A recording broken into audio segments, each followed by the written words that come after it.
Mas agora não, agora eu assumi a fé. Eu comecei a fazer minhas fitinhas em casa, fita cassete. Ele tinha fitas, mas o pessoal não comprava. Então a gente passou muito apertado.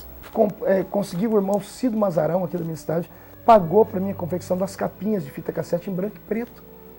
Então eu acreditei, agora eu ia levar minhas fitinhas para vender. E ninguém mais me convidou. Foram 4 meses de luta, 4 meses de prova, ao ponto de eu acordar um dia, a Edileuza olhar para mim e falar assim, Marco, não tem mais comida para a gente comer. E eu olhei para ela e disse, se você for pedir para o seu pai e para sua mãe, eu largo de você. Porque eu tinha um orgulho muito grande, eu falei assim, Deus disse que ia me sustentar, eu não sou doido. Eu saí de casa naquele dia, peguei o carro e subi um monte para orar. Fui orar. E eu orei e gritei, eu falei, Deus, será que eu fiz besteira? Nessa época, como já faziam 4 meses, as pessoas que me apoiaram moralmente começaram a tirar o apoio moral, dizendo que eu estava maluco, que eu queria aproveitar do meu sogro, que eu era vagabundo, que eu era isso, que eu era aquilo. Cheguei de tardezinho em casa. Quando eu entrei pela cozinha, quando eu abri a porta, a mesa da cozinha estava repleta de sacolinhas de supermercado, cheia de mantimentos.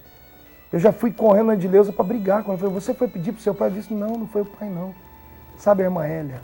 Eu falei, que irmã Hélia? A irmã Hélia. Eu falei, o que tem a irmã Hélia? A irmã Hélia estava no mercado comprando e Deus disse para ela, compra para o meu filho. Tudo que você comprar para você, compra para ele. Detalhe, a irmã Hélia era e é ainda uma secretária do lar, uma empregada doméstica. Era mãe, se não me engano, de 4 filhos, nenhum crente, nem um marido crente. Ela sabia que o meu sogro era fazendeiro na época.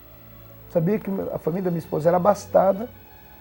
E ela falou, Deus, o Senhor quer que eu leve comida? O Senhor disse, quero que você leve. Quando a Edileuza disse que aquilo tudo tinha vindo da mão de uma irmã que era simples, eu dobrei meu joelho e comecei a gritar. Eu falei, Deus, por que isso? Para que isso? E o Senhor disse para mim, para provar a você que a partir de hoje eu uso os meus meios para te sustentar. Eu uso os meus meios. Você não precisa se humilhar para ninguém. Eu sustento a sua casa. Eu te dou a comida, eu sustento você com roupa. Não vai te faltar nada enquanto você permanecer fiel e me servir. Eu ficava preocupada, mas eu ainda tinha fé que Deus estava naquele negócio. Eu acreditava. Eu não nasci para ser capacho! Campinas, em São Paulo. E ele olhou para mim e disse, rapaz, eu nunca te vi pregar, mas pelo que eles estão dizendo aí, você é homem de Deus, você vai pregar na minha igreja. Quando eu fui pregar lá, foi o mover de Deus, meu Jesus. Eu me lembro até hoje, uma igreja não muito grande, eu sentei no púlpito e do púlpito eu tinha visão da igreja. E eu preguei. Eu me lembro que de repente no meio do culto eu escutei um grito, mas grito em culto pentecostal era normal. Só que de repente eu olhei para o meio da igreja e veio um homem marchando, batendo os pés no chão. Ele subiu no púlpito e tomou o microfone da minha mão, mas numa autoridade que eu não parei. Ele olhou para mim e disse, irmão, vocês me conhecem, a igreja parou. Eu sou aquele rapaz que estava no hospital com meningite no último estágio dela. Eu ia morrer, o médico hoje de manhã chamou minha família e disse, olha, leve ele para morrer em casa. E antes de eu sair, eu falei para o médico com dificuldades, olha, eu vou sim, mas eu não vou para a casa da minha mãe, eu vou para a casa do meu pai porque eu vou ser curado. Os pai e a mãe levaram ele para a igreja. Enquanto eu pregava, ele não conseguia ouvir porque doía todo o corpo dele. Ele disse que ele não conseguia entender o que eu pregava, mas de repente, quando ele abriu o olho, ele olhou do lado dele, tinha um homem que pegava fogo, dos pés à cabeça. E o homem olhou para ele e fez assim, ó, e colocou aquela mão cheia de fogo sobre a cabeça dele. E o fogo desceu da cabeça aos pés e os nervos dele foram estralando e soltando. E de repente ele estava de pé, curado. Você crê nisso? Pegue isso, guarde no peito e dê um grito de glória!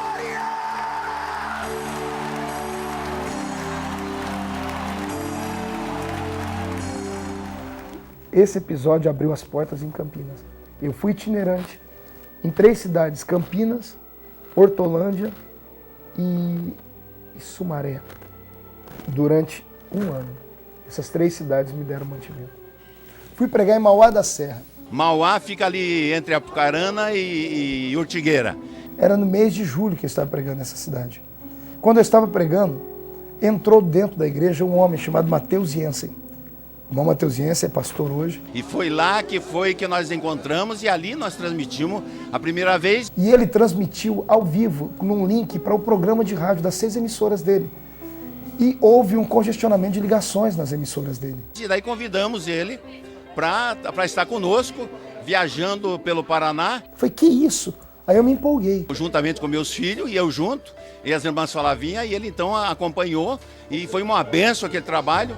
E graças a Deus que muitas almas aceitaram Jesus como Salvador. Abril de 99, Marco Feliciano estava escalado para pregar no Gideões. Somos mais que milhões, estamos em todos os cantos do mundo, fazendo missões. Somos mais que milhões, somos mais que milhões, Gideões missionários. Eu pedi para o pastor Cizino, que não conhecia ele aqui dos Gideões Missionários, para colocar ele para pregar numa festa. E o pastor Cizino atendeu o meu pedido, porque é amigo. E eu fui pregar na tenda. Depois da tenda, eu preguei no domingo à tarde. E hoje ele está com trabalho aí, ou seja, está atingindo o mundo, evangelizando. Já são 53 países do mundo e o Brasil inteiro pregando. De 99 até os dias de hoje, 2006, 2007, eu preguei lá durante todos esses anos para a honra e glória de Jesus Cristo. E a compreensão e graça que Deus deu ao pastor Cizino Bernardino e Reuel Bernardino, que são as pessoas que têm acreditado no nosso ministério até hoje. O Espírito Santo manda eu estar aqui lembrando de um fato que marcou a minha história. No ano de 1988, há 11 anos atrás passados, eu estava no meio dessa multidão como vocês aí estão. Quando um dos preletores do Rio Grande do Sul estava pregando, alguns anos atrás, aqui em Camboriú, e no momento que ele fez o apelo para quem gostaria de ofertar para a obra missionária. E eu não tinha um centavo para entregar a Deus naquela manhã. Um jovem rapaz que veio e não tinha R$1 sequer, não tinha uma moeda para doar. Ele foi lá na frente se entregando como oferta. Ele não tinha uma oferta. A gente não tinha oferta que ele disse. A gente não tinha dinheiro para poder dar de oferta. E ele se jogou literalmente no chão. Eu saí correndo do meio da multidão, vim empurrando o crente, derrubei gente aí do meio, caí de joelho aqui no chão. Este jovem que está deitado no chão, Deus está dizendo que está recebendo a sua oferta. E em breve, todo o Brasil e o mundo verá você aqui em cima desta tribuna, pregando a minha palavra. E Deus viu. E Deus viu. E Deus aceitou. 11 anos se passaram, tenho pregado o Evangelho de Deus na Europa, na África e aqui no nosso Brasil. E você foi aquele rapaz, novinho, que não tinha nada. Se jogou ali e se entregou para Deus. Agora a gente vê que Deus é fiel. Em tudo isso a gente vê que Deus é fiel. Deus prometeu para ele e Deus cumpriu. Quando Deus quer agir, Ele abre caminho no meio do mar. Ele usa a jumenta de forma que ela consegue falar.